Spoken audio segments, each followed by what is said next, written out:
Lowell Joseph Gallin, and I am here with our guests for today's interview, Hadassah and Clila Bau. Slila, pardon me. Slila. As the Talmud says, he who is ashamed will not learn. Slila Bau.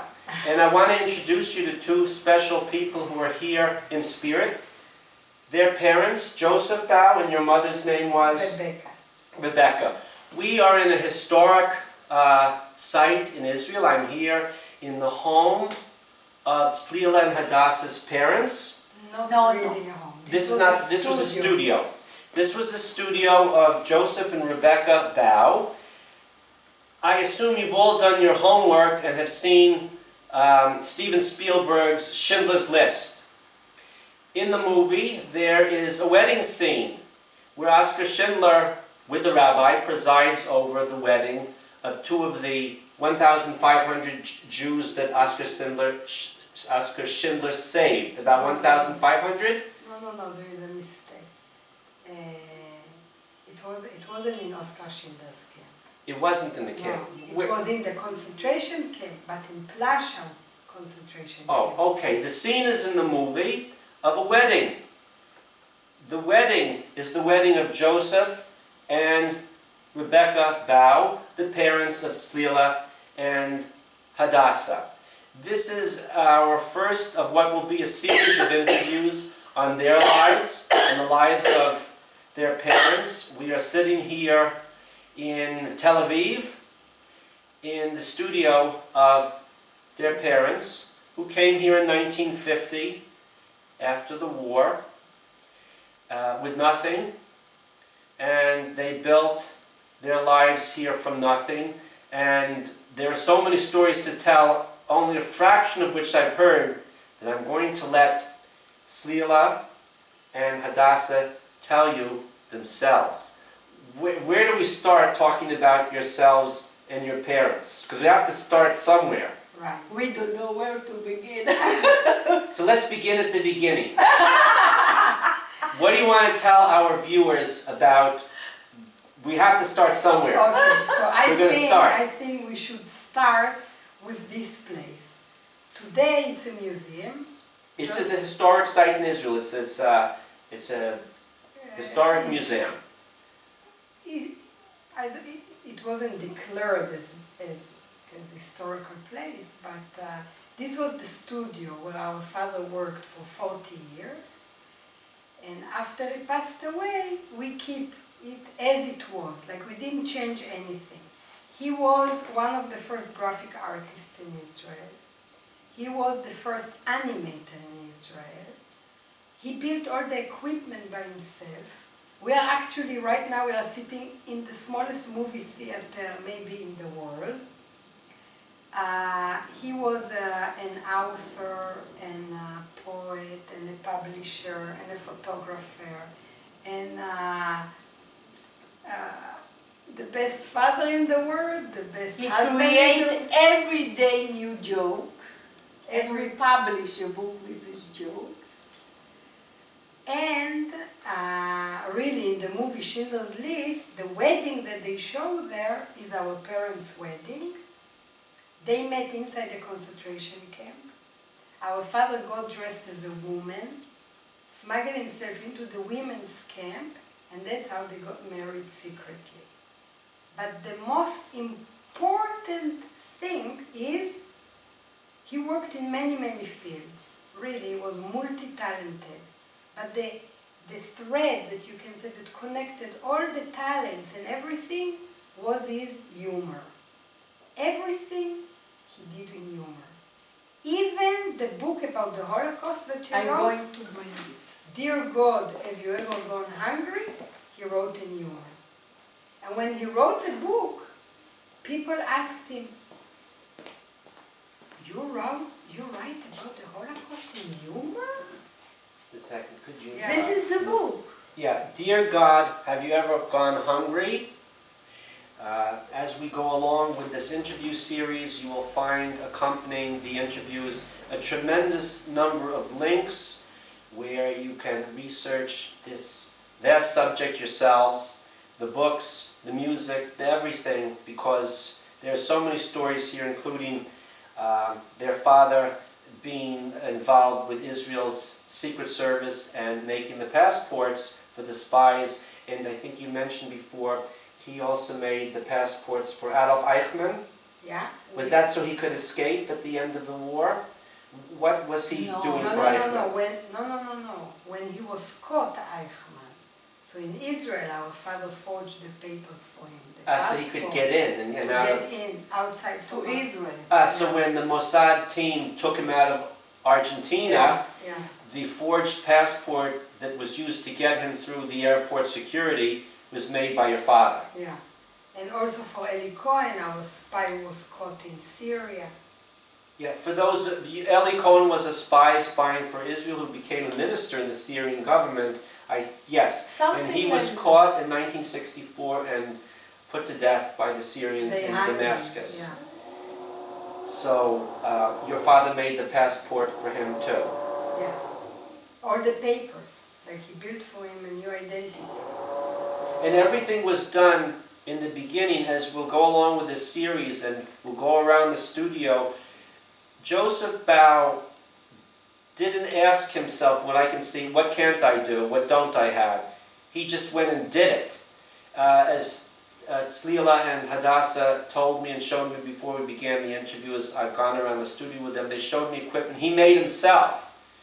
He just, the expression in Hebrew, ein brera, there's no choice. Sometimes there really isn't a choice, or the choices are not acceptable. You just do what you have to do. The same way we have the festival of Passover coming up in 3 weeks, and of course Moses raises his staff and commands the waters to part. That's what it says in the text, and the Israelites go into the water. But in the oral tradition of our sages that go along with the text, the story is told that before the waters parted, even after Moses issued the command, Nachshon, the son of Aminadab, does something. He starts walking into the water, even though it hasn't parted.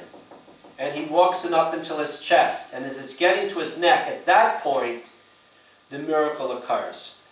This is Jewish history. This is Israeli history. You just walk into the waters. You don't wait. Like Ben Gurion said, he was asked, do you believe in miracles? And he says, no, but I couldn't live without them.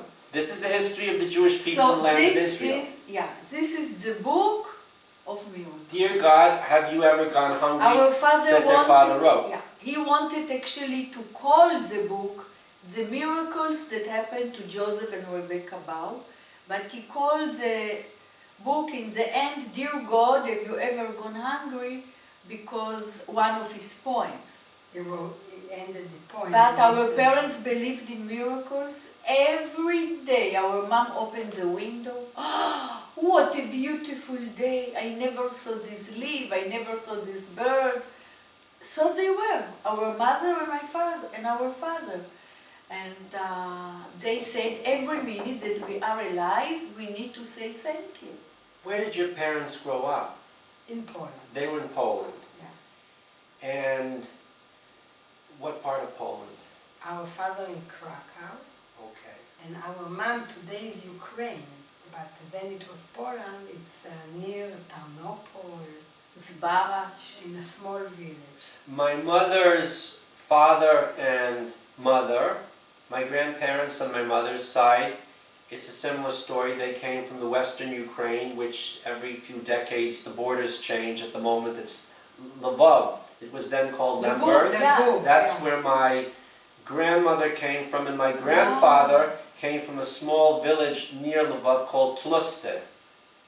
And that's where they were from. So I know a little bit about that area. Krakow, well, that's where Oskar Schindler first gets involved and begins his highly unusual mission, which just goes to show you, when you look, angels of God don't come with wings and flowing robes.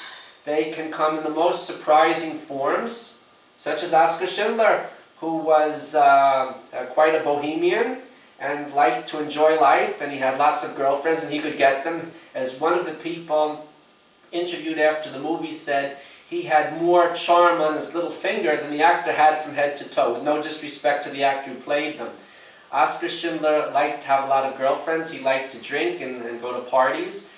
and he was a member of the Nazi Party. He was a Sudeten German from the Sudetenland area of what's now the Czech Republic. And somehow something happens and he becomes this angel of God. And there's a subtext, a story that I want to mention now. Oskar Schindler had complete power of life and death over the Jews he saved. And he liked pretty girls. He never touched the Jewish girls. It's not to suggest Jewish girls aren't pretty. But he had arachim, values. And he felt, these people are in my care, I'm responsible for them. And he never touched any of the Jewish girls. So there's an angel, there's this man, if you look at him and his life, in a real crunch, he showed he was an angel and had real values, an example to the rest of us. So, your parents came from Krakow, and this is near the western Ukraine, and they ended up in the Germans at first started to move the Jews into the cities, into the ghettos. Is that what happened to your parents? Yeah, they were, our father was in ghetto Krakow, our mom And too. tell actually But that our father was forging documents and he saved hundreds of Jews.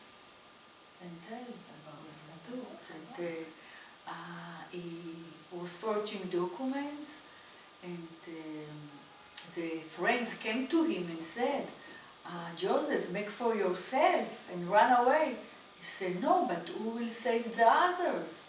And he were there up to the last day of all the war, of all the Holocaust, to save lives. and then from the ghetto, they didn't know each other there. Your father and mother? No, they didn't. Then they were transferred to Plaszow concentration camp. There they met in a very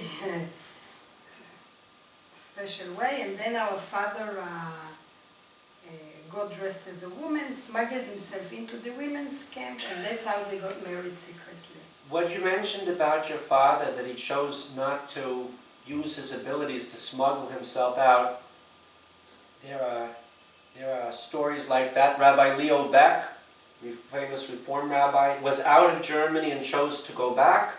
I think it was Leo Beck. So he would be with his congregation. He survived the war.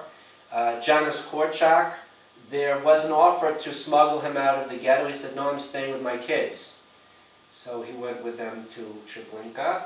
And then there were the three rabbis at the end of the Warsaw Ghetto, Rabbi Menachem Zemba. Zemba means tooth in Polish, and two others. Zemba, yeah. Zemba. They were offered by the Polish resistance, we'll get you out. So they had a discussion, what should we do? And they came to the conclusion, we can't save these people, and we probably can't save ourselves. But at least in the end, they won't be alone, so we'll be with them. And they chose to stay with them. I think they all died. There are stories like this, and people are given choices of life and death, and choose to do what's right. Let's tell another one. There was a farmer in the Austrian North Tyrol, which is where my wife's family comes from, between Innsbruck and Feldkirch, in the high mountains. His name was Franz Jägerstätter. He said, I'm not going to serve in the Nazi army. So they said, fine, you're not going to serve in the Nazi army? Fine, so they beheaded him. He made a choice. Choices have prices. He chose to do what he thought was right. And that should be an example to the rest of us in the comfortable Western countries. When we have choices, which are not so extreme, no one's going to cut our head off, to do what's right. And we're faced with these choices every day, usually not so extreme as that. So your father chose to stay with the people he was saving and ended up with them in the concentration and then, and I think we'll conclude our first interview with this. We're going to do a series. What did your father tell you about his first encounter with Oskar Schindler? How he first met him? What was that like? Where was that?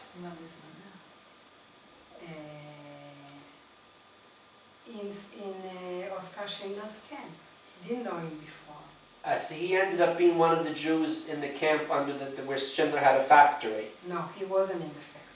Your father was not in the No. factory. Not in the factory in Krakow. He was in his factory in Czechoslovakia. So where does your father first encounter Schindler? In the camp. In Oskar Schindler's camp. In his camp. Yeah, when he was transferred there. And what year was that of the war? 40... He the was- end of 44. That was already at the end of the war, because Schindler No had- war. In the end, End of 44. He was there for 7 months. 7 months. So your father survived the other camps he was in, and then at the very end of the war goes into the camp under Schindler's supervision. But he was sent to Oskar Schindler's camp, but on the way, they put them in Grossrosen, a horrible concentration camp, on the way to Oskar Schindler's camp. And then he got to Oskar Schindler's camp. But how he met him when... Did Schindler already have a reputation that somehow spread from Jew to Jew, that there's an unusual Nazi who's helping Jews, or he didn't know? And he gets into the camp, and he sees things that are, this is not your regular kind of Nazi, something's different here in this camp. Yeah. What did your father, and then we'll conclude the first interview, what did he tell you about how he first encountered Schindler and realized this is different from the camps that I've been in up until now? Oskar came to him and said, I heard that you are a graphic artist, and come, I want you to write something for me, science. And our father said to him, not knowing him yet, yes, but you know, the case that I had with me in the camp, that I had a case with brushes and ink and everything, and pens that I used, they took it away from me. I don't have it. So, and I can't write. So Oskar Schindler went to a storage room and found a case that said on it J. Bau, brought it to our father and said, maybe it's yours. It was. It was. Amazing. And not only that, this case, his parents bought him for his studies in university. And when they took him to the ghetto, he took the case with him. Now he was smart enough, we don't understand how, he was only 21, that in this case, he made a double bottom, and inside he hid his parents' pictures and brothers. We have those pictures till today. And a book with poems that he wrote and paintings. Everything was hidden there. Now when Oskar Schindler brought it to him, immediately he opened the hidden place and he found everything. And that's how we have it. This is what we call in Hebrew hashkachat pratit, divine providence, which from a religious point of view is operating 24/7, but usually we're not conscious of it. In a situation like this, which is so unusual, then we become conscious of it.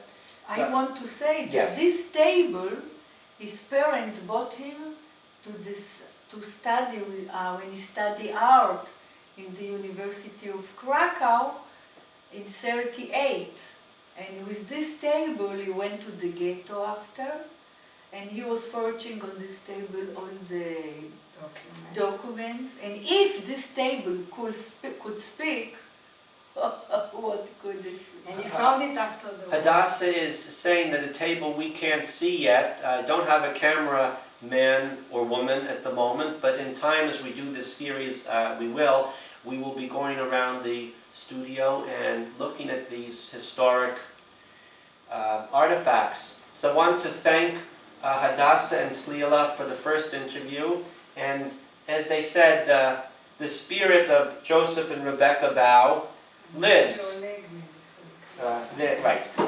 The spirit of their parents lives. The spirit is here. They are here. This is a very unusual silence in this room.